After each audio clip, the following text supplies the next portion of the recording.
Bienvenue dans le parcours audio de la pensée du jour du Top Chrétien. Nous vous invitons à vous installer confortablement et à prendre un temps de pause avec Dieu. Vivez-vous une situation conflictuelle? De Paul Calzada. Si donc tu présentes ton offrande à l'autel, et que là tu te souviennes que ton frère a quelque chose contre toi, laisse là ton offrande devant l'autel, et va d'abord te réconcilier avec ton frère, puis viens présenter ton offrande. Matthieu 5, versets 23 à 24. Les hommes recherchent la paix. Les 6 et 7 décembre 2013, un sommet pour la paix et la sécurité en Afrique s'est tenu à Paris. Des vœux pour la paix, accompagnés de divers engagements de coopération, n'ont pas empêché les nombreux événements conflictuels qui ont jalonné ces 10 dernières années.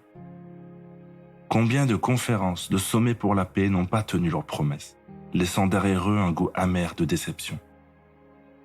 Faut-il pour autant renoncer à se parler, à mettre en place des lieux d'échange et de dialogue? Certainement pas. Au contraire, si vous avez vécu une crise au sein du couple, de la famille, de la communauté, d'un groupe de travail, etc., ne tardez pas à programmer une table ronde, dialoguez, exprimez-vous et écoutez les autres. Organisez une rencontre pour la paix. Parlez face à face avec ceux avec qui vous êtes en conflit. Dans certaines situations, cela permet d'enclencher un processus de réconciliation. Après plus de 14 années passées au service de son beau-père, Jacob s'enfuit. Laban, informé de ce départ, se met à la poursuite de Jacob avec des intentions belliqueuses. Au moment de leur rencontre, ils décident de se parler. Chacun fait part de ses frustrations, et finalement, ils font la paix et scellent solennellement cette paix. Vivez-vous une situation de crise? Vous pouvez adopter l'attitude que Jacob et Laban ont utilisée, rechercher la paix. Allez trouver celui ou celle avec qui vous êtes en conflit, parlez-vous, écoutez-vous, pardonnez-vous.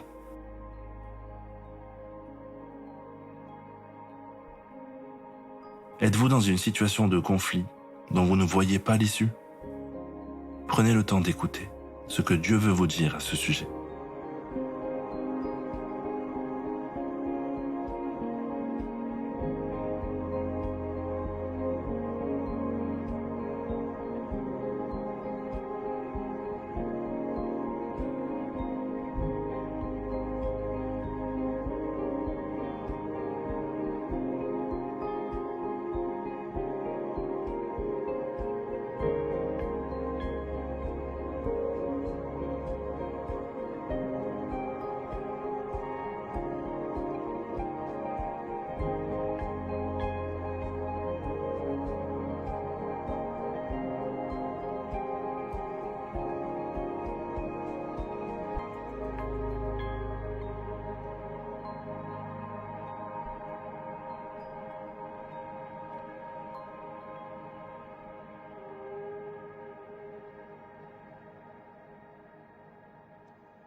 Prier, c'est parler à Dieu en toute confiance, car il vous aime.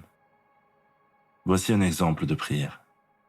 Père, je viens devant toi maintenant, car je n'en peux plus de cette situation de conflit.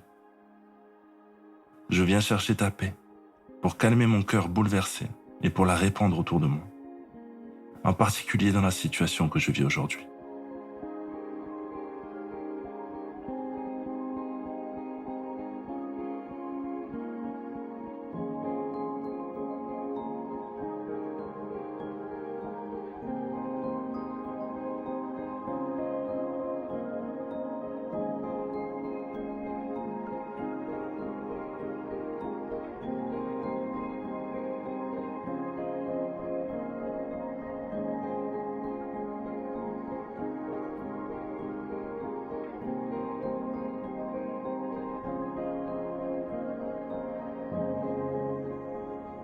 Dieu est le Dieu de paix, la paix parfaite.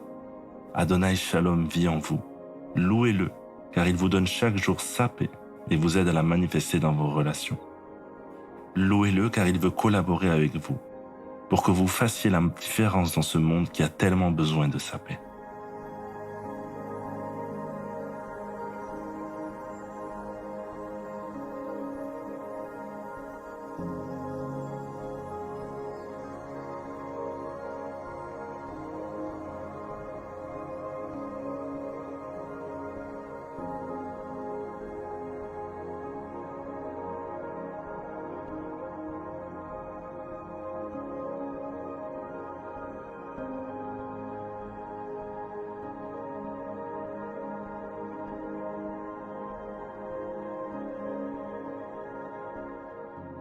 À présent, approfondissez ce que vous avez reçu.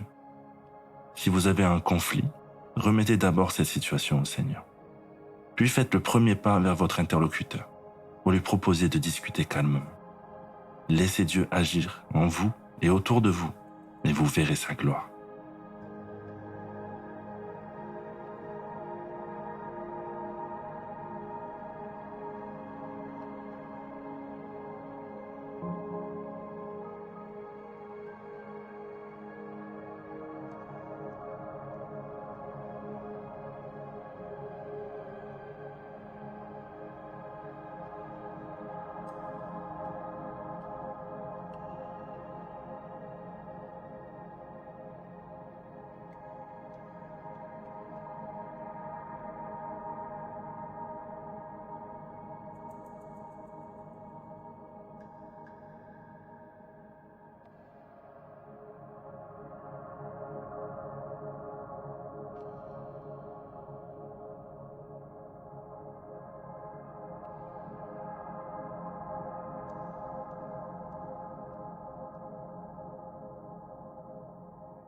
Notre parcours du jour se termine. Prions ensemble afin d'honorer notre Dieu. Merci Seigneur pour ta paix qui surpasse toute intelligence et que tu mets gracieusement à notre disposition. À toi seul le règne, la puissance et la gloire. Amen. Nous espérons que ce temps de pause avec Dieu vous a ressourci. Rendez-vous demain pour un temps de Séla avec la pensée du jour.